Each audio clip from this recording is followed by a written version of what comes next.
일단 오늘 11시입니다. 네, 오늘 11시에 있었던 네, 이낙연 전 총리의 기자회견 이후에 이준석 후보는 지금 2시 20분에 긴급 기자회견을 하겠다라고 지금 속보가 떴는데요. 일단은 이낙연 전 총리에 대한 이야기 먼저 시작을 하도록 하겠습니다. 자, 일단 공동정부를 구성하고 개헌을 추진하는데 합의했다. 요 내용이 있어서 공동정부의 개념을 어떻게 우리가 생각을 해야 될지 좀 궁금했어요. 공동정부라고 하면 지난 97년 대선에 김대중, 김종필 두 분이 비슷해요. 내각제 개헌을 약속하고 같이 단일화해서 당선돼서 정부를 구성하자. 그래서 그게 실현이 됐죠. 네, 네. 그래서 내각의 그러니까 장관 제 기억에 한 대여섯 자리로 기억을 하는데 그거를 자민련 김종필 당시 후보의 당에서 장관을 추천을 하고 그래서 장관이 되고 그래서 내각이 공동으로 구성이 되는 거죠. 네. 그리고 이제 내각제 개헌을 추진하다가 그게 약속이 파기가 되죠. 예, 그래서 DJP 정부가 따로 이제 떨어져 나가는 뭐 그런 상황이 있었는데 뭐 비슷한 얘기예요. 이낙연 새미래민주당 상임 고문이 이제 김문수 후보를 지원을 해서 당선이 되면 네네. 김문수 후보가 대통령이 될 텐데 그러면 그 내각에서 새미래민주당 측 인사들이 참여를 하고 뭐 그런 얘기입니다. 또 개헌의 방향이 같으니까 뭐 4년 중임제라든지 뭐 이런 걸 추진하겠다는 얘기죠. 네. 그 회견에서 좀 언급됐던 굵직한 이슈들을 좀 정리를 해보니까 첫 번째는 국민 통합을 위한 공동 정부 구성과 운영. 요 얘기는 방금 해주신 것 같고요. 그다음 두 번째는 제7공화국 출범을 위한 개헌을 추진하고 협력하겠다. 그리고 2028년 대선 총선을 동시에 실시하는 대통령과 국회의원 임기 불일치를 해소하겠다. 그리고 3년 임기 실천. 그러니까 요거는 그때 한동훈 대표가 사실 출마하고 나서 출마 선언식에서 언급했던 그 공약과 흡사하다. 똑같죠. 그죠? 똑같죠? 네. 맨 마지막 거 대선 총선 동시 실시. 네. 그리고 대통령 임기 3년. 요거는 이제 한동훈 전 대표가 계속 주장해 왔던 거고. 맞아요. 네. 뭐 비슷합니다. 근데 이제 하나 더 들어간 게 국민 통합을 위한 공동정부 구성과 운영인데. 네네. 사실 좀 공허해요. 공허하다. 예, 이낙연 후보가 지금 이낙연 상임 고문이 지금 출마라는 상태거나 뭐 대중의 지지세가 좀 있거나 하면은 큰 의미가 있어서 당선되는데 도움이 되고 그래서 당선이 될 수 있을 것 같다. 당선이 돼야 뭐 정부를 구성하고 말고 할 거 그렇죠. 아니에요. 그렇죠. 예. 그게 그 전제가 지금 충족되고 있는 상황이 아니기 때문에 뭐 이 정도만 얘기하면 될 것 같습니다. 아니 근데 저는 이제 방금 말씀하신 대로 궁금한 게 이낙연 전 총리가 어떠한 지금 큰 영향력을 갖고 있다라는 생각이 들지 않는 포지션인데 왜 갑자기 또 굳이 뭐 이런 생각도 좀 했어요. 갑자기라기보다는 계속 그런 교섭이 있었죠. 그쪽하고 이제 빅텐트를 구성한다. 반 이재명 빅텐트를 구성한다 해서 왜 한 두 달 전인가요? 새미래민주당 쪽하고 저희 당하고 뭔가 연합전선을 구축하는 교섭을 하다가 네네. 그쪽에서 저희 보고 당명부터 바꿔라 뭐 이런 게 있었잖아요. 기억나죠. 예. 그런 교섭이 계속 있었다. 예. 그러니까 사실 한덕수 예전 권한대행을 후보 이제 하려고 했을 때 그때도 이제 이낙연 씨 얘기가 많이 나왔죠. 대두가 됐었고 그 이후에 조금 조용해지다가 갑자기 좀 튀어나왔는데 근데 오늘 이제 이낙연 전 총리가 언급했던 내용들 쭉 보니까 그래도 조금 의미 있는 발언들이 보이더라고요. 그러니까 여기서 의미 있다는 것은 어쨌든 이낙연 전 총리도 김문수 후보의 뭐 이러한 논란들과 관련해서는 조금 선을 긋고는 싶고 또 같이 함께는 하기로 했으니 거기에 대해서는 조금 언급을 했다라는 생각이 좀 들었는데요. 뭐 가장 좀 저는 눈여겨봤던 이슈는 비상계엄과 잇따른 대통령 파면에 대한 성찰로서 대선 이후에 국민의힘을 비롯한 정계의 대대적인 개편이 일어날 것이라는 전망을 했고 본인이 했고 이 부분에 대해서 그는 김문수 후보도 수긍했다. 저는 이거 조금 의미 있게 봤어요. 네. 김문수 후보가 직접 얘기할 의미가 더 있겠는데 자 비상계엄과 대통령 파면에 대한 성찰 김문수 후보가 조금 더 했어야 한다 또는 앞으로 더 해야 한다는 요구는 계속 있을 겁니다. 네네. 아직도 도대체 계엄에 대해서 꼿꼿하게 그때 버틴 게 서용교한테 버틴 거냐. 그때 안 일어나고 앉아 있었던 게. 그 서용교한테 한 그런 거잖아요. 네, 그렇죠. 예. 그런 부분, 그 다음에 이제 탄핵에 대해서는 그럼 어떻게 생각하느냐. 거기에 대해서 우리는 아직도 답을 제대로 듣지 못했고, 네. 그 다음에 정계 개편 얘기는 그는 뭐 상수예요. 근데 문제는 정계 개편을 하는 데 있어서, 정계 개편이 됨에 있어서 의미 있는 영향력을 행사할 수 있는 인물이 과연 이낙연, 김문수 두 분 중에 누가 될 것이며 두 분 다 될 거냐. 전 잘 모르겠습니다. 네. 그리고 사실 한동훈 대표가 계속해서 이제 김문수 후보에게는 승리를 위한 필승 조건을 계속 여기서 얘기하고 있잖아요. 네. 그리고 또 송파에서는 친윤 그 구태와의 척결까지도 하나 더 얹어서 얘기가 됐었는데, 근데 이 부분에 대해서는 김문수 후보는 아직까지 수긍은 없고요. 또 이낙연 그 전 총리하고 소통을 했을 때도 이 얘기가 있었던 것 같아요. 근데 여기에 대해서도 그냥 뭐 수긍은 했다 하지만 여기에 대해서 뭔가 뭐 경청했다 이런 표현만 하더라고요. 예, 지금 오늘 우리는 뭐 이낙연 전 총리에 대한 얘기보다는 이제 김문수 후보 얘기를 더 많이 해야 될 텐데. 네네. 김문수 후보 어제 한동훈 전 대표가 어려운 결정 내려서 본인 유세장에 직접 가서 손 들고 많은 지지자들의 우려에도 불구하고 결국 지원 유세하지 않았습니까? 그렇죠. 그런 대승적 결단에 대해서 어떻게 생각하고 있느냐, 그걸 우리가 좀 궁금해할 텐데 바로 다음 날인 오늘 윤상현이라는 분을 공동선대위원장으로 임명했다는 것에 대해서 좀 뭔지 모르겠어요. 그러니까 그 얘기 그럼 바로 이어갈게요. 사실 어제 합동 유세가 그러니까 말씀하신 대로 진짜 좀 깜짝 놀랐어요. 그러니까 좀 갑작스러운 일이었고, 또 확실히 한동훈 대표도 그냥 그 중심에 들어가서 그냥 화끈하게 도와주는구나라는 생각을 했거든요. 그러니까 그럼 이제 왜 갑자기 유세를 했느냐, 왜 일정 공고 안 한 부분은 제가 이제 말씀을 드리면, 지지자분들 또 오시면 거기 있는 또 소위 말해서 뭐 우리공화당이나 자유통일당 관련된 분들이 거기 계시거든요. 분명히. 그렇죠. 네. 그분들과 물리적으로 별로 안 좋은 일이 일어날 가능성도 있었기 때문에 그걸 우려해서 공지를 안 했다는 말씀을 드리고, 또 많은 분들이 우리가 왜 김문수 후보에 대해서 특히 한동훈 후보가 나서서 손까지 들어주고 유세를 하느냐. 심정적으로 저희가 그 마음 아프신 거 다 이해를 하죠. 근데 어제 어떤 발언을 하셨냐를 다시 한번 생각해 주셨으면 좋겠습니다. 거기서 세 가지를 얘기를 했죠. 네. 일단 계엄 옹호를 차단해야 하고, 그다음 부정선거 의혹에 대한 긍정 이거 차단해야 하고, 그다음에 친윤 구태 세력과 절연해야 한다. 면전에서 한 겁니다. 그러니까요. 그 사람들 앞에서 한 거고 김문수 후보 앞에서 한 거예요. 그거 깜짝 놀랐어요, 사실은. 그 의미만 생각해 주시기를 부탁드려요. 우리가 뭐 호구냐?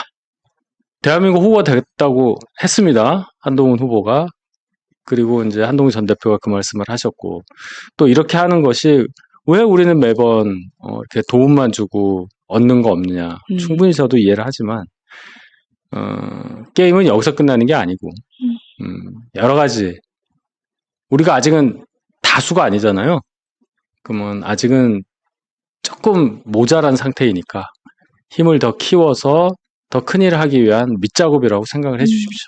확실히 선당 후사는 명확하게 보인 것 같아요. 그것도 좀 보였고, 말씀해 주셨던 진짜 면전에서 그러니까 외치는 것도 사실 의미가 있었다라는 생각도 들고, 근데 그럼에도 불구하고 지금 지지자분들이 계속해서 이제 그만했으면 좋겠다라는 의견을 주시는 것 중에 가장 큰 이유는 아까 언급하셨던 윤상현 의원이 갑작스러웠어요. 그분도. 저는 이런 결정이 도대체 뭐냐.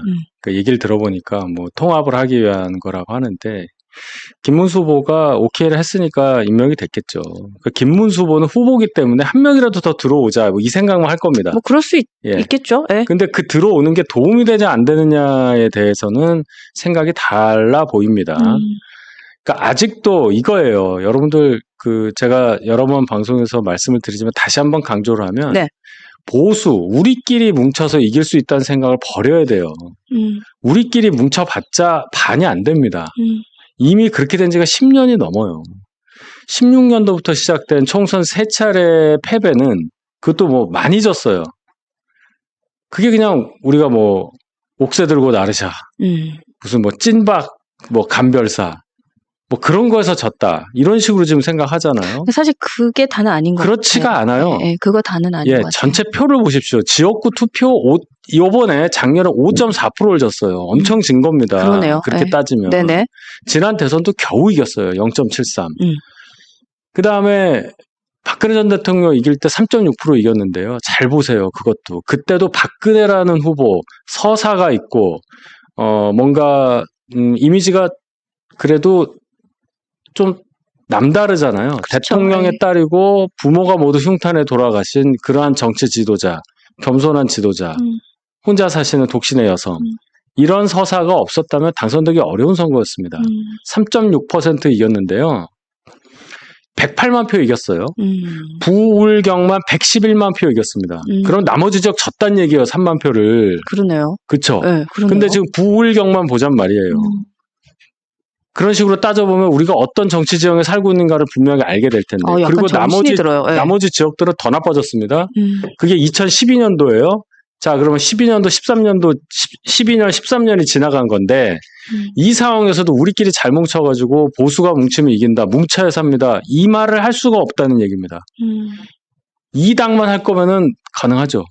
그렇죠. 그러니까 영남 자민련 얘기가 나오는 그렇죠. 거잖아요. 그러면 그래도 보수가 뭐 영남에만 있는 거 아니잖아요.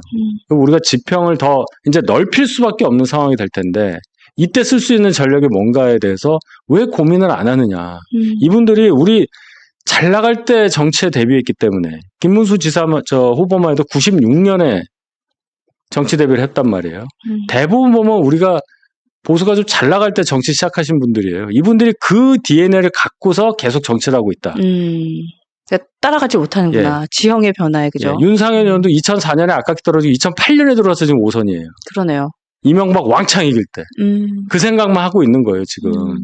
절대 그렇지 않다. 그들의 시대는 그들의 시대였고, 지금과 앞으로를 살아갈 우리의 시대는 전혀 다른 시대인데, 이미 앞 시대를 산 분들이 그들만의 판단 기준을 가지고 전체를 이렇게 끌고 가고 있다. 거기에 저는 분노합니다. 네. 그러니까 사실 저는 지금 말씀하시는 거 들으면서 두 가지 포인트에서 조금 놀랐어요. 첫 번째는 말씀하신 것처럼 진짜 좀 정신이 딱 차려지는 거예요. 그러게 참 지금 발등에 불 떨어진 게 이게 만만치 않겠구나라는 상황에 대한 판단. 두 번째는 몇 년 전인데도 그 표수를 다 기억하고 계시는 그 명석함에 좀 놀랐습니다. 그때 제가 선거를 했으니까. 그렇죠. 네. 그래도 그 표수를 몇 년이 지났는데 여러분들 기억하시면 돼요. 네. 108만 표 이겼는데 111만 표 부울경에서 이겼다. 3만 표 졌고 3.6. 많이 이긴 줄 안단 말이에요. 그러니까요. 그렇지가 않아요. 박근혜 후보가 아니었으면 질 수도 있는 선거였습니다. 그랬네요. 네. 그래놓고 이겼고 그다음에 이명박, 박근혜 이겼고 살짝 탄핵 때문에 그랬는데 윤 대통령이 이겼다고 해서 우리가 보수가 이 사회를 지배하고 있다. 우리나라의 주류는 역시 보수야. 아니라고요. 옛날 얘기네요. 네, 진짜 너무 옛날 얘기예요. 지금 선대위원장에 또 윤상현 의원 들어갔고 또 조경태 의원은 여기에 대해서는 선거운동 중단을 선언을 했거든요. 그래서 보면서 일단 한동훈 대표는 계속해서 이제 합동 유세라던가 이런 활동들을 이어갈지도 좀 궁금하더라고요. 일단 글쎄요. 날짜가 좀 남았으니까 어떤 행보를 할지는 조금 더 이제 한동훈 전 대표가 여러 가지를 고민하시겠죠. 일단 사전 투표하는 장소는 광주에서 광주. 제가 공지를 아까 올렸어요. 네. 그래서 이제 했는데 그 사이에 어떤 행보를 할지는 너무 유동적이어서 만약에 이런 식으로 자꾸 하면 이게 감정적으로 이게 될까 싶어요. 저는 어제 사실은 제가 이제 다른 방송에도 좀 말씀드렸지만 본인이 경선에서 아주 석연치 않은 이유로 안 된 상태에서 후보가 된 사람의 지원 유세를 참여한다는 거 엄청난 거라고 저는 생각해요. 당연하죠. 저는 그런 경험이 2번 있어요. 그러세요? 제가 20년도 총선 때 강동구 갑에서 당협위원장을 2년을 하다가 그냥 하루아침에 날아갔어요. 하루아침에 공천이. 낙하산 공천이죠. 당시 김영호 공관위원장이 무슨 짓을 했는지 잘 아실 겁니다. 당 망했잖아요. 103석 나왔습니다. 103석. 그때가 한번 아무 연고도 없는 사람은 그냥 꽂아버린 거예요. 이유도 없이. 지역에 연고도 네, 그냥 확. 아이고, 아무 이유도 없이. 그래서 날라가고 이제 강동구라는 지역구를 잃고 그 사람 당에 떨어졌죠. 그리고 이제 구청장에 가 있는데 그거 한번 당하고 제가 야 이거 안 되겠다 해서 이제 김종인 비대위부터 쭉 중앙에서 많이 활동을 했으나 이번에는 어떤 경우가 있었냐. 경선을 했는데 그 경선이라는 게 어떻게 진행되는지 이제 아실 겁니다. 여러 가지로. 자, 그러면 이제 후보가 누가 됐죠? 뭐 도와달라고 할 수 있잖아요. 그게 안 됩니다. 사람이 정말 저보고 이제 비난하셔도 제가 받을게요. 저는 못하겠더라고요. 근데 쉽지 않은 건 맞아요. 네, 쉽지 않은 건 맞고. 손을 내밀어서 도와주세요. 뭐 이런 것도 아니고 뭐 그런다고 해서 바뀔 것도 아니겠지만 굉장히 그게 당선 그 후보가 된 사람은 또 알로 봐요. 나 원래 되는 건데 뭐 너 왜 그러냐. 뭐 이런 식이거든요. 이번에도 보세요. 김문수 후보 된 다음에 그날이 5월 3일이잖아요. 5월 3일 토요일 날 한 3시 40분쯤에 발표 났잖아요. 그러고 나서 이제 축제 분위기 오케이. 그날 밤에 공동선대위원장의 한동훈 이름이 나온단 말이에요. 맞아, 아무런 연락도 없이. 맞아요. 기사부터 났어요. 예. 맞아요. 그러고 나서 이게 관례다. 관례 아닙니다. 그러니까 맞아요. 2등까지 가리는 선거까지 해가지고 2등 결선까지 한 적도 처음이고요. 이렇게 2등이 선대위원장이 올라간 적이 없어요. 그렇죠. 네. 관례는 무슨 관례. 제가 팩트를 다 기억하고 있는데 그 기분이 나쁘잖아. 나쁘죠. 예를 들어서 제가 강동구에서 졌는데 저보고 우리 선대위원 저한테 얘기도 안 하고 선대위원장 누구 윤희석 이러면 이게 기분이 좋아요? 굉장히 더럽죠. 예, 속상하고. 근데 지금 생각해 보니까 맞아요. 그 기사도 있었고 그 멀리 가기 전에 그 전에 김문수 후보가 후보 박탈됐을 때 그거 다시 되찾아 주는 것도 저는 안 했을 것 같은데요. 그거는 전 그것도 안 했을 것 같은데요. 우리가 민주주의자고 공화주의자니까 당연히 뭐 거기에 대해서는 후보가 누가 됐든 후보를 어떻게 당선이 안 됐든 간에 그건 당연히 했어야 될 일이라고 봅니다만은 자, 그럼 거기에 대해서 우리가 이렇게 얘기했어요. 거기에 대해서 평가하고 있느냐? 그렇죠. 김문수 후보 측에서 거기에 대한 인정하고 평가하느냐? 몇 분은 하더라고요. 거기 이제 소속된 몇 분은 그런 얘기를 해요. 예, 그거는 뭐 방송에서도 하고 그렇게 하더라고요. 그건 좋아요. 그 김문수 후보가 그렇게 생각한다면 한동훈 대표의 정치적 영향력을 인정한다는 거잖아요. 그렇죠. 그러면 윤상현을 임명하고 이러면 안 되죠. 그것도 바로 다음날. 가장 먼저 편으로 끌어들여야 할 대상은 한동훈 대표가 아닙니까? 그렇게 따지면. 그렇죠. 그런데 어디를 갔어요? 하와이를 보내. 한독수 어떻게 이런 얘기 정도 나오고 굉장히 공손하게. 한동훈 대표한테는 안 그러잖아요. 유세했더니 자기 정치한다고 처음에 안 나온다고 그래. 안 나온다고 그랬죠? 뭐라 했죠. 예. 네, 그래서 나왔더니 한동훈만 외친다고 자기 정치한다고 그러고. 옷 안 입고 왔다고 또 그러고. 또 옷 안 입었다고. 옷 입고 나왔더니 이제 윤상현으로 갚아주네. 아이고. 자, 그래서 여러분이 이래서 못 찍겠습니다. 이런 글도 되게 많이 주시고. 그러니까 사실, 우리가 이제 그런 생각도 하게 돼요. 큰 걸 바라나? 큰 걸 바라는 건 아닌 것 같은데. 그래서 제가 볼 때 이겁니다. 네. 자, 그래서 저도 이렇게 이렇게 열이 나는데 얼마나 우리 지지하시는 분들이 기분이 나쁘시겠어요. 속상하죠. 속상하죠. 그러나 한동훈이라는 큰 정치적 자산을 더 우리가 키워야 되는 입장이지 않습니까? 그런 차원에서 어제 유세에 대해서는 평가를 해야 한다. 마음은 아프지만 그런 거 있잖아요. 그렇죠. 예. 그리고 사실 저는 개인적으로는 잘 하신 것 같아요. 네. 예. 그리고 그 얘기도 하시더라고요. 지역구 선정을 참 잘했다. 그러니까 친한계 의원의 지역구도 아니고 친윤계 의원의 지역구도 아니고 그러니까 뭔가 도봉구라고 하면 젊은 초선 의원이 있는 지역구에서 그냥 잘했다 이런 얘기도 하시더라고요. 서울이고 강북이니까 한 겁니다. 김재섭 의원 지역구인지 김선동 전 의원 지역구인지 제가 그건 잘 모르겠어요. 도봉이 2개니까. 네네. 근데 어쨌든 우리가 어려운 지역 노도강이라고 그러잖아요. 노원, 도봉, 강북 거기에 지금 의석수가 하나인데 거기에서 진짜 지원 유세가 된 거죠. 대단한 그 결심을 한 거고요. 용기도 용기지만 인간적으로 저는 못하겠거든요, 진짜로. 그러니까 그런 거 보면 한동훈 대표도 참 감정적인 것보다는 일단 이성적으로 생각하고 이제 뭔가 하려고 하는 노력도 참 커 보이고 또 어쨌든 당을 먼저 생각하는 그 마음이 아니면 참 쉽지 않은데라는 생각도 합니다. 그래서 늘 뭐 공공선에 대한 얘기를 하시잖아요. 네. 그걸 좀 실천하고 있는 게 눈에 보인다. 라는 생각도 듭니다. 아까 이제 그 이준석 후보가 긴급 기자회견을 2시 20분부터 진행한다라는 속보가 떴었고요. 이제 여기에 대해서 내용을 좀 보니까 일단 이낙연 전 총리가 공식 기자회견을 한 뒤에 이제 뭐 김문수의 사퇴를 요구하려는 것 같다라는 기사가 떴어요. 그래서 내용을 봤더니 일단 SNS에 김문수, 이낙연 뭐 공동정부라는 해괴한 개념으로 중도 보수 진영의 가치를 담아낼 수 없다 뭐 이런 얘기를 했더라고요. 근데 뭐 이런 건 차치하고라도 그러니까 저는 이걸 보면서 생각한 건 지금 국민의힘에서 단일화에 대해서 계속해서 요 며칠 뭐 그제까지도 계속 쪼르다가 지금 이낙연과 손을 잡았던 거는 이낙연과 이준석의 그 관계성을 생각했을 때는 단일화에 대해서 조금 곤란한 상황이라서 저렇게 뭔가 치고 나가려고 하나 뭐 이런 생각도 좀 했어요. 거기까지 생각할 수도 있겠네요. 이낙연, 이준석 두 분이 지난 총선 직전에 당 합쳤다가 일주일 만에 다시 파탄이 났죠. 이혼을 했잖아요. 네. 이혼을 했다. 그 관계까지 생각을 하면은 근데 이런 얘기 하기가 지금 세력이 너무 미미해요. 이낙연 전 총리에 관련된 영향력이 세력이. 없어요. 그러니까 더 이상 뭐 얘기할 필요가 없을 것 같고. 자, 이준석 얘기만 하겠습니다. 네네. 이준석 후보가 이제 곧 이제 기자회견을 할 텐데 저는 이렇게 생각을 해봐요. 뭐 명분이 있느냐, 뭐 단일화, 뭐 이걸 떠나서 자, 이 상황에서 이준석이라는 사람이 생각을 했을 때 국민의힘과 손을 잡는다는 것은 친윤하고 손을 잡는다는 뜻이 될 텐데. 그렇죠. 앞으로도 친윤의 영향력이 계속 유지가 되고 국민들로부터 지지세가 유지된다고 생각했을 때는 고민을 했을 거예요. 그렇지 않다고 이준석도 판단한 거라고 저는 봅니다. 이거 명확하네. 그렇기 때문에 네. 정치는 다 계산하는 거거든요. 명분도 명분인데 현실이 있으니까. 그래서 그것까지 포함해서 이준석 후보는 결국 독자 노선을 가기로 결정을 했다고 봐야 하겠습니다.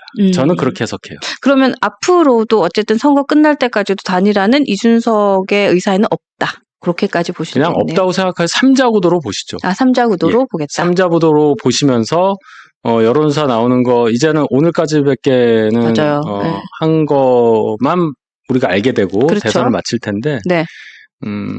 지난번 제가 방송 나와서도 말씀드렸지만 이재명이 그럼 득표율이 5가 되냐 아니냐.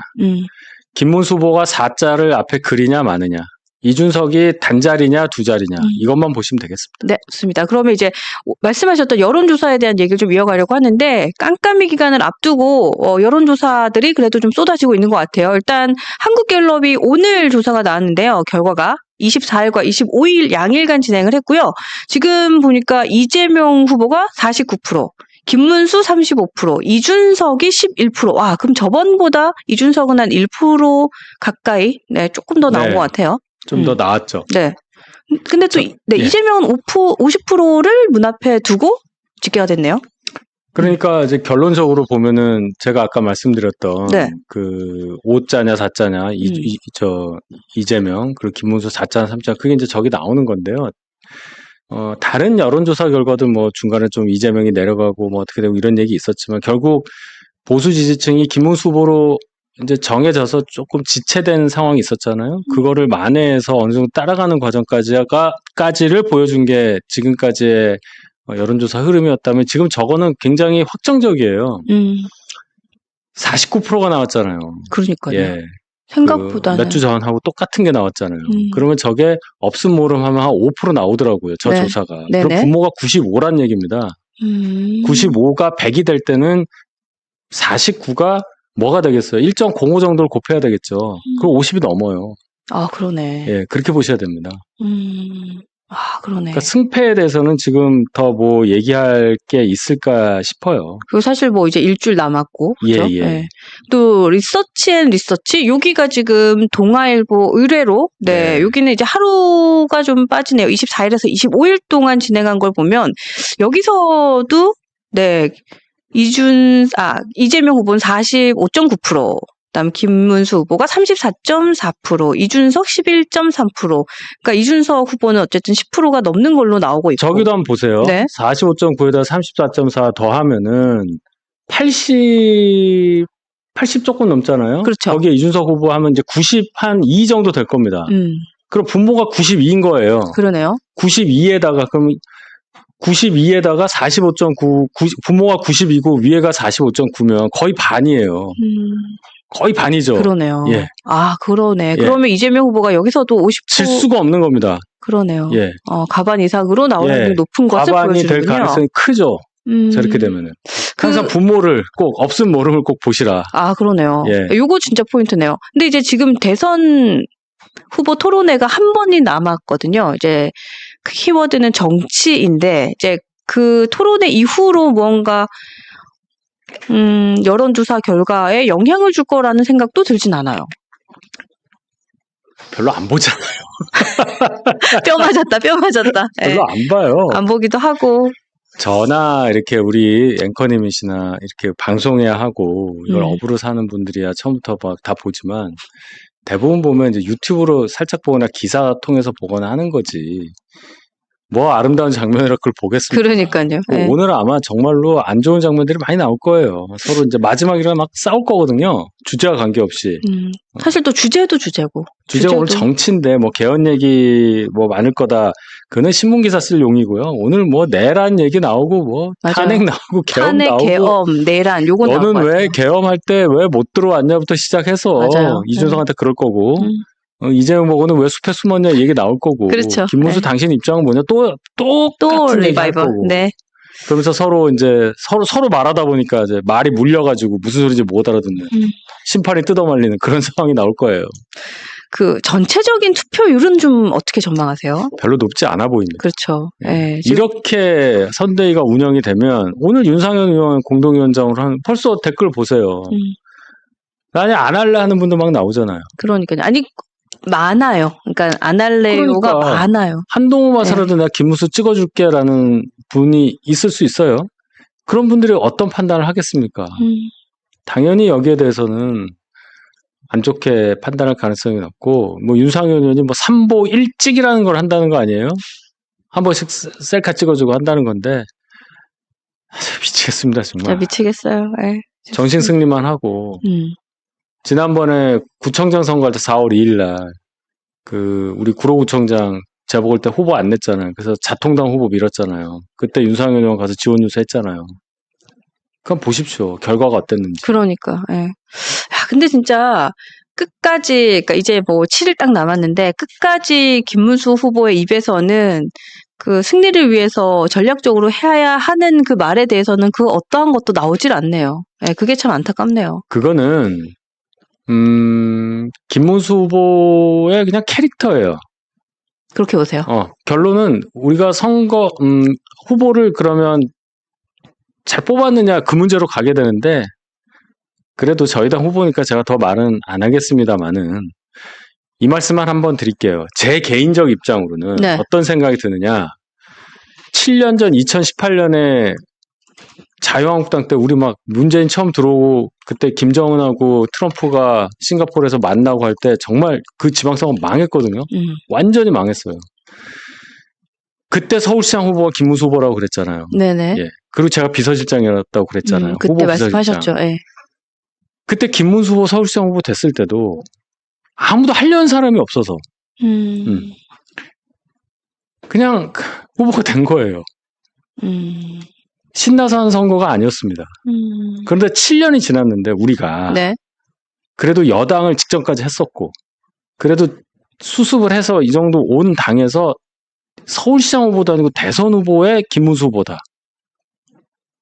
우리가 이 선택을 할 수 있었다는 것에 대해서 저는 경악을 합니다. 솔직히 말씀드려서 저는 개인적으로 네. 야 7년이 지났는데 대선 후보? 근데 이 판에 여기까지 하겠습니다. 그래요. 그 한덕수 전 총리 얘기를 좀 이어가고 싶은데요. 그러니까 지금 한덕수 전 총리가 이제 뭐 수사를 받는 선상에 올라간 것 같고 이제 그러면서 나오는 얘기가 그렇게 그렇게 사실은 누가 보더라도 이상한 경선 외 경선에 올라온 한덕수가 그때 정말 이해가 안 됐는데 지금 와서 보니 그 내란에 대한 내 혐의에 대해서 좀 은폐하기 위한 대선 출마가 아니었냐라는 얘기가 나오고 있습니다. 저는 그렇게까지 생각 안 하고요. 아, 그래요? 그거야 뭐 그 개인 사정이고요. 뭐 개인 사정 여기서 얘기할 필요 없잖아요. 그분은 권한대행을 하다가 선수로 뛰겠다고 심판복을 벗고 나온 것 자체부터가 잘못된 거예요. 그렇죠. 명분이 하나도 없고 그것 자체로 국민에 대해서 빚을 지는 거 아니겠어요? 이게 보통 권한대행이 아니잖아요. 계엄 때문에 대통령이 탄핵이 됐고 그 탄핵된 이후에 잘 뭔가를 수습해서 게다가 트럼프가 저러고 있는데 그거 잘 수습해서 선거관리 잘해서 다음 정부가 잘 탄생할 수 있도록 그 역할하고 물러나달라는 건데 그렇죠. 네. 그거를 벗어던지고 선거판에 들어오는 것도 이상하게 들어와서 뒤로 어떻게 하려다가 이꼴 난 거 아닙니까? 국민의힘의 흥행에도 참을 게 없고. 이분은 본인이 선택한 것에 대한 후과를 오롯이 혼자 져야 한다. 그래서 저는 더 말하고 싶지 않아요. 좋습니다. 자, 오늘도 여러분들이 의견을 되게 많이 주셔서 여러분들이 주신 의견들, 네, 제가 한 분씩 소개해 드리면서 소통을 이어가도록 하겠습니다. 네. 그러니까 여러분들은 윤희석 전 대변인 오시면 하고 싶으신 말씀 진짜 많으신가 봐요. 그래서 네. 메시지를 늘 많이 주시더라고요. 태양님, 저는 윤 대변인님과 한 대표님 믿고 따릅니다. 대표님은 항상 옳은 결정을 했으니까요. 라는 의견하고 또 하나 더 주셨는데요. 우리는 개딸과는 틀립니다. 비교 불가입니다. 대표님이 마음껏 하고 싶은 거 다 하시도록 묵묵히 지지합시다. 다그치면 대표님의 깊이가 얕아집니다. 이런 글도 주셨어요. 고맙습니다. 네, 최근 위에 거도 좀 눌러서 보여주세요. 네, CHMILI님. 어제 유세를 보고요. 보수 언론은 승리를 위한 희생에 집중하고 좌파 언론은 계엄 옹호 비판, 또 친윤 구태, 극우 청산을 극우와 친윤 면전에서 던진 거에 집중을 하니 보수와 중도에 다 어필이 됐습니다. 네, 저는 선거일은 언젠지도 모르겠고요. 또 대표님은 어제 유세로 더 굳건히 지지합니다. 명분 실리를 챙기고 과감히 포석을 잘 쌓으시는 겁니다. 다만 대표님도 너무 희생만 하지는 않기를 바라겠습니다. 윤희석 님이 옆에 계시니까 저는 너무 안심이 됩니다라는 걸 많은 주셨어요. 분들이 이제 할 만큼 했으니까 그만 도와주라. 그만 희생하라. 뭐 조금 더 세게 말씀하신 분은 자꾸 이러면 지지 철회야 한다 이제 하시는데 그 마음은 다 똑같다고 이제 저는 생각을 합니다. 네. 당을 위해서 희생하는 거죠. 그러면 이제 정치라는 게 희생만 하고 끝나는 거라고 생각하셔서 바보냐? 이제 먼저 호구라는 말씀도 하시는데 적어도 현실 정치하는 저의 입장에서는 당연히 목표가 맨 끝까지 가서 권한을 정당하게 얻어서 여러분들이 원하시는 정치를 하겠다는 것이기 때문에 희생만 하는 건 아니에요. 이것이 희생이라고 받아들여질 때는 전략적으로만 판단할 때는 굉장한 어떤 명분을 쌓아가는 축적하는 과정이라고 보셔도 됩니다. 그 과정이 괴롭죠. 예, 괴롭습니다. 저도 참 그래요. 예, 저도 이제 방송 끝나면 속으로 얼마나 많은 정말 비속어와 그걸 속으로 하는지 모르겠습니다만은 그런 게 있어야 나중에 또 맞을 수 있는 그러한 영광된 순간이 올 수 있다고 보고 그걸 위해서 노력을 하는 거고 또 그 과정에서 여러분들의 지지가 필요하다. 그러니 조금 답답하시더라도 믿어주시고 지켜봐 주시면 너무나 큰 도움이 된다. 그러면 저희가 결과로 보답을 해드리겠다. 그렇게 오래 걸리지 않을 것 같다. 예. 그러니까 저도 이제 윤희석 전 대변인님하고 이제 방송을 생각해 보면 그래도 한 반년 가까이 한 것 같아요. 그렇죠. 예, 반년 됐죠. 예. 제가 오늘 뵌 윤희석 전 대변인님이 가장 속으로 뭔가 삭힌다는 느낌을 받았어요. 표현을 잘 안 하시는데 선거 일주일 앞두고 윤상현 의원 임명했다는 것 때문에 그래요.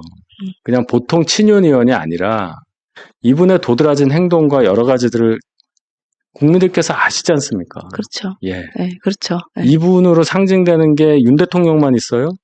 전광훈 씨도 있고요. 뭐 여러 가지 있잖아요. 많죠. 네, 너무 많죠. 또 다른 전 씨도 있고요. 네. 그건 뭐 가족 관계니까 제가 뭐라고 안 하겠습니다만은. 이해를 못 한다는 거예요. 이 그러니까. 논리 구조가, 이 의사결정 구조가 과연 무슨 생각을 하고 있느냐. 선대위에서 한 건데. 그럼 선대위에서 그럼 결론이 이거예요. 선대위에 계신 분들이 다 끼리끼리란 말입니다. 다선 의원들 위주로. 십몇 년 동안 부대끼면서 의정활동을 했던 분들이니 그냥 옆에 있는 사람인 거예요. 그러니까 우리가 생각하는 그런 의식이 없고 그냥 뭐 윤 의원 나랑 가까운데 뭐 할 수도 있지. 이렇게 생각하는 거예요. 야, 그건 너무. 그래서 제가 카르텔이라고 얘기하는 겁니다. 거기에 끼지 않으면 공천 못 받아요. 제가 2번 당해봤잖아요. 그게 이번에 여실히 다 드러났네요. 한동훈 후보가 뭐가 부족해요? 없죠. 부족한 게 없잖아요. 없죠. 근데 굳이 밀어내려는 이유가 뭐겠어요? 그렇게 보시면 됩니다. 네, 네. 하여튼 여러분들이 힘들어하는 만큼 우리 전 대변인도 힘들다. 예, 그 삭히는 마음이 옆에서는 너무 잘 보인다. 조폭마누라님도 지금 의견 주셨는데요. 제가 좋아하는 윤희석 대변인님이 나오셨네요. 어제는 한 대표님 도봉구 가셔서 극구구들, 여기선 또 극구구가 나왔어요. 극구구들한테 당하는 거 보고 마음이 찢어지더라고요. 잠도 안 오더라고요. 어찌 그런 험한 욕설을. 한 대표님 꼭 뜻하시는 바 이루어내시길 바랄게요. 끝까지 지지할게요. 우리가 이제 사회를 살다 보면 아니 어떻게 저런 사람이 있어. 뭐 공중도덕 안 지키는 사람, 주차 자리에다가 막 2자리 막 하는 사람, 어디 가서 뭐 잘 치우지도 않고 쓰레기 버리고 가는 사람, 이런 사람도 많잖아요. 그렇죠. 예. 그러니까 모든 사람이 다 쟤만 같지 않다는 거를 느끼시잖아요. 마찬가지입니다. 그런데 그런 사람이 많지는 않아요. 그런 사람이 많으면 사회가 유지가 되겠어요? 그렇죠. 그렇죠. 그럼 너도 나도 다 쓰레기 버리지. 근데 한국 사회 보면 그러지는 않아요. 그러니까 도드라진 것만 지금 보일 수밖에 없는 상황이지만 그게 다가 아니라고 믿으셔야 됩니다. 그러니까 제가 부탁드리고 싶은 거는 이상한 유튜브 가지 마세요. 그거는 진짜죠. 이상한 유튜브 가서 보시고 저한테 이제 막 일르시거든요. 저도 연락 많이 와요. 뭐 일름보라고 그런다면서요. 일르시는데 대충 저는 다 이렇게 알아요. 이게 보내줘요. 그런 게 있어요. 예. 알고 있는데, 저야 이걸 업으라는 사람이니까, 이 사람이 또 이러는구나. 이렇게 말하는 사람도 10개 얘기하다 8개, 10개 얘기 안 해. 이런 걸 보려고 이제 하는 건데, 그냥 일반 지지자분들은 얼마나 열받겠어. 그렇죠. 그러니까 막 이제 저한테도 보내시고 하는데. 캡처해가지고 막 보내시죠. 안 보내셔도 돼요. 그렇게 중요하지 않고, 구독자 수, 조회수 이런 거 한번 생각해보세요. 보는 사람만 봐요. 우리가 정확히 기억해야 될 거는 한국 인구는 5천만이 넘는데, 자, 유권자만, 성인만 생각해보면, 만 18세 이상만 생각해보면, 4,450만이에요. 그러니까 유권자가 4,500만이에요. 그런데 뭐 구독자 수 25만, 뭐 조회수 영상 7만, 8만, 아무 영향이 없다. 아무 영향이 없다.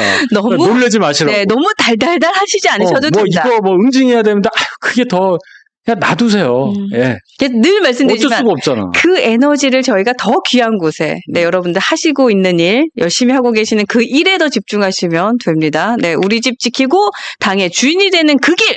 여러분 거기에 더 집중하시면 됩니다. 하여튼 오늘도 여러분들 많이 응원해 주시고 또 우리 윤희석 전 대변인님 말씀을 들으면서 좀 위로가 되셨으면 좋겠고요. 이제 끝인사해 주시면 제가 다음 방송 이어가도록 하겠습니다. 시간이 이렇게 됐군요. 네, 어쨌든 벌써. 저는 어제 여러분들의 이제 반응도 보고 하면서 참 그래도 한동훈 대표에 대한 그 지지가 대단히 굳건하다라는 걸 느꼈고 여러 가지 이 대선이 이런 식으로 진행이 되다 보니까 마음을 많이 다치신 분들도 있구나. 그렇더라고요. 이렇게 이제 생각을 합니다. 그런데 다 지나가요. 우리가 이제 집중해야 될 거는 저는 뭐 대선 승부에 대해서는 개인적으로 결과에 대해서는 확신을 하고 있기 때문에 그 다음 생각을 안 할 수가 없습니다. 저 같은 사람은. 네. 그럼 이제 그 다음에 대선 이후에 이제 당이 어떻게 될 거냐. 우리가 생각하는, 우리가 주장하는, 우리가 원하는 친윤 세력과의 어떤 이별, 척결이라고 말할 수도 있고, 친윤 구태 정치와 우리가 어떻게 이별할 수 있느냐, 이별이 가능하냐, 이별하려고 할 수 있느냐, 당이 이제 그 부분만 집중해서 저는 생각을 해봐요. 엄청난 저항이 있을 겁니다. 엄청난 저항. 어떻게 저럴 수가 있지 하는 장면들이 분명히 빚어질 거예요. 여러분들 다 생각하시고 저한테 말씀 주시는 거 이제 저희도 다 생각을 하고 있는 건데. 그럼 그때 우리는 어떻게 해야 되느냐. 차분하게 생각해야 될 때가 이제 분명히 옵니다. 저는 미리 차분하게 생각하겠습니다. 알겠습니다. 예, 여러 가지 시나리오에 대해서는 다 생각을 하고 있으나 어쨌든 최악의 상황이 나오지 않도록 네, 네. 노력을 하겠고 네. 그 전 조가 이준석 후보의 단일화 거부라는 거. 많은 분들이 그런 얘기 하셨죠. 이준석이 친윤이랑 손잡고 당에 들어와서 친윤의 어떤 힘을 등에 업고 당권을 먹으려고 한다. 그럴 리가 없다고 그랬잖아요, 제가. 네, 네. 예. 이준석 후보가 어쨌든 뭐 이준석 후보 쪽에서 얘기하는 게 아니라 이준석이 봐도 이 친윤이라는 세력이 오래 못 갈 거라고 판단했기 때문에 더더욱 단일화하지 않는다. 그렇게 이해를 하시고 보시죠. 일주일 네. 후면은 또 벌어질 일이고 김문수 후보도 일주일 후면은 우리의 관심에서 그렇게 큰 부분을 차지하지는 않을 것 같아요. 근데 저는 끝으로 그거는 좀 하나 부탁드리고 싶은데 네. 뭐 우리 지지자분들의 마음일 것 같기도 한데요. 한동훈 대표가 사실 남은 일주일 기간 동안 또 어디서 유세를 하실 수도 있고 안 하실 수도 예. 있지만 혹시라도 어제와 같은 그런 유세가 또 있다면 그러니까 신변 보호는 좀 잘 되었으면 좋겠다 이런 생각은 들었어요. 네. 잘 알겠습니다. 네, 그거는 우리 윤인석 전 대변님이 챙겨주시리라고 믿습니다. 자, 여러분 오늘 저희가 정치는 상식이다 1시간 열심히 달려왔고요. 또 이어지는 1시 반부터는 우리 양향자 전 의원님과 함께 하는 시간입니다. 티키타카쇼 저희가 이어갈 거거든요. 이 방송 안 끊고 잠깐 쉬었다가 갈 거니까 나가지 마시고 좋아요 누르고 잠시만 기다려 주십시오. 제가 10분 뒤에 돌아오겠습니다. 여러분 고맙습니다. 기다려 주세요. 고맙습니다. 네, 감사합니다. 네, 감사합니다. 이렇게 빨리 끝났네.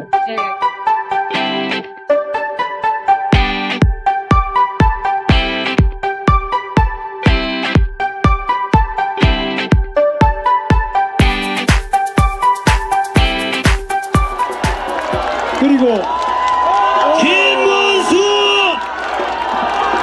대통령 김문수 대통령 김문수 대통령 한 번 더 뒤로 돌아오세요. 후보님 한 번 더 이렇게 반대쪽으로 네네 네. 네, 한 번 더 열어가겠습니다. 김문수 대통령 김문수 한동훈 예 한동훈 전 대표님께서 함께하십니다. 여러분, 우리 한동훈 대표 오셨는데 저하고 같이 경쟁했던 거 아시죠? 근데 저보다 인기는 더 좋아요. 여러분 박수 많이 보내주세요. 지금 우리 한동훈 후보가 오셨으니까 한동훈 후보 말씀을 먼저 들어보겠습니다. 안녕하십니까? 안녕하십니까? 여러분, 우리가 무능한 이재명 세상을 함께 막아봅시다. 제가 그 마음으로 여기에 나왔습니다.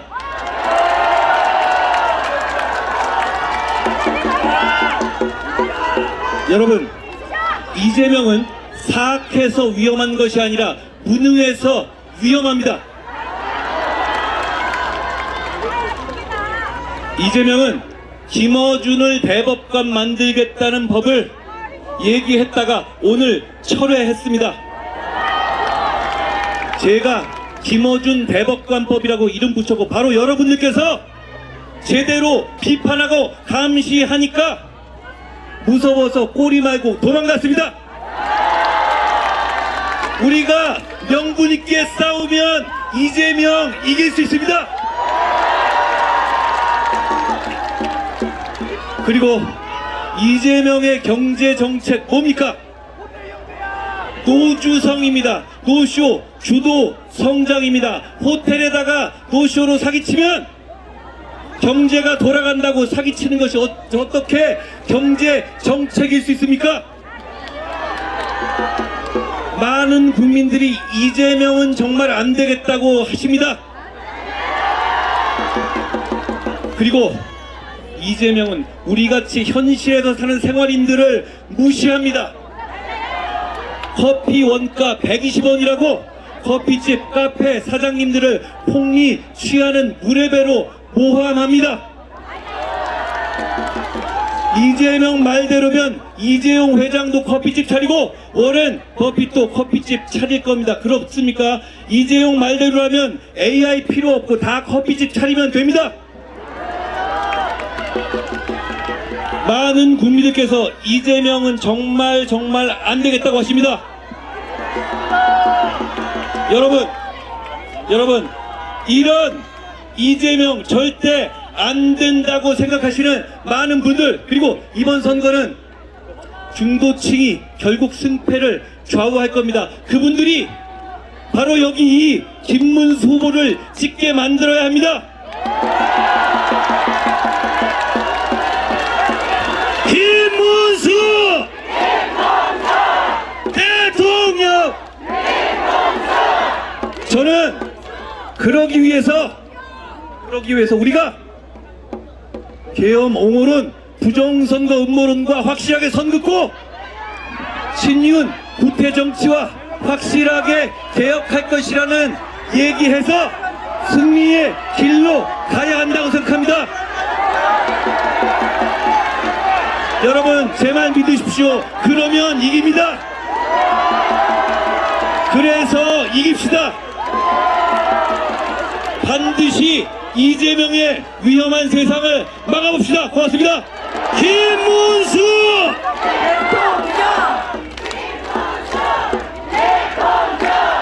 대통령!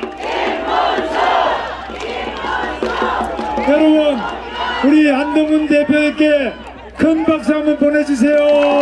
감사합니다. 반드시 우리는 승리할 것입니다. 그리고 우리는 같이 손잡고 승리의 그날을 맞이할 것입니다. 여러분 함께 갑시다. 네, 한동훈 대표님 감사합니다.